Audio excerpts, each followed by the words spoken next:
Tem vaso que ele é todo detalhado, tem vaso que ele é muito bonito. Só que às vezes esse vaso, ele não serve para guardar especiarias.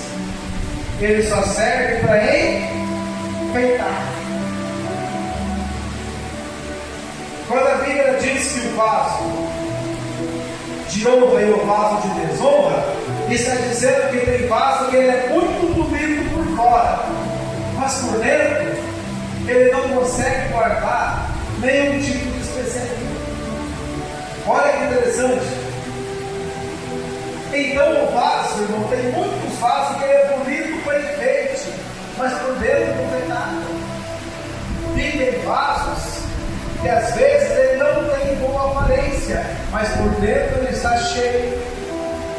Pastor, mas o que o senhor quer dizer? Vamos lá para Jeremias 18. Jeremias 18, o ensinamento que Deus quer trazer para nós, a igreja, para o povo de Israel, é sobre o trabalhar de Deus, é sobre o agir de Deus. Por quê? Israel estava vivendo uma época, um período que estava assim: Israel aproximava de Deus, afastava de Deus.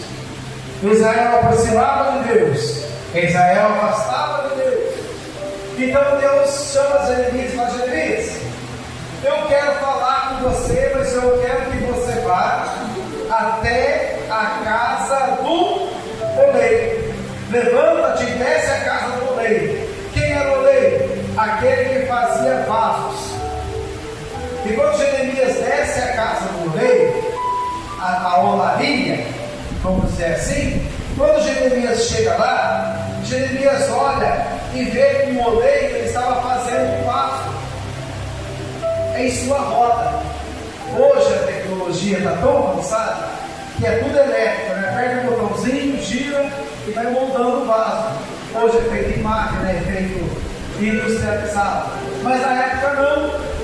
A irmã Cida conhece aquelas máquinas de costurar que era com pé, conhece?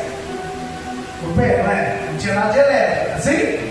E na época, o oleiro para fazer o vaso, ele rodava com o pé, ele ficava assim, com o pé, com os dois pés. Só que em pé não vou conseguir fazer. O oleiro fazia assim, com o pé. Com esse ele puxava, quando ele empurrava, assim, ó.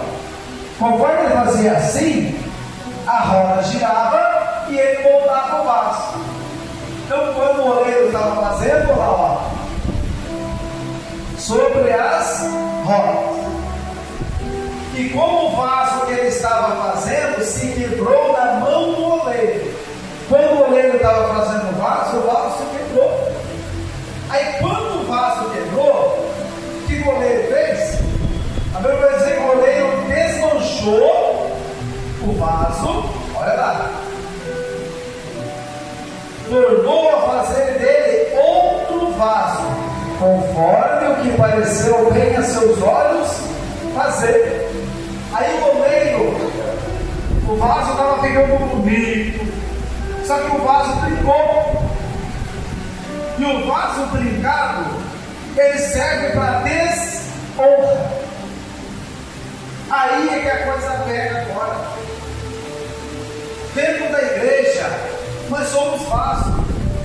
Só que uns vasos estão cheios do Espírito Santo, faz a obra com alegria, faz a obra com amor, faz a obra com dedicação, faz a obra com responsabilidade, faz a obra com temor a Deus, é cheio do Espírito Santo. E outros não têm compromisso com a igreja, não têm compromisso com Deus, não têm compromisso com a palavra, faz a obra de qualquer jeito.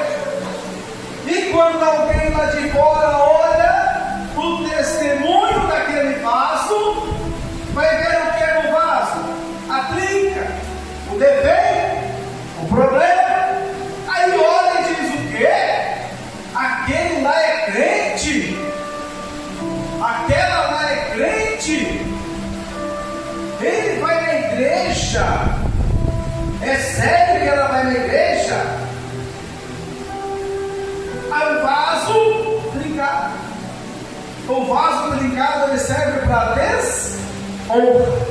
E o vaso perfeito ele serve para honra. Porque o vaso bom, ele guarda a especiaria, ele guarda o azeite. O que é o azeite? É o Espírito Santo de Deus. O que é a especiaria? É o Espírito Santo de Deus. O vaso trincado não para nada. Por isso que há muitas pessoas que não têm firmeza, muitas pessoas que não firmam, porque eles estão trincados.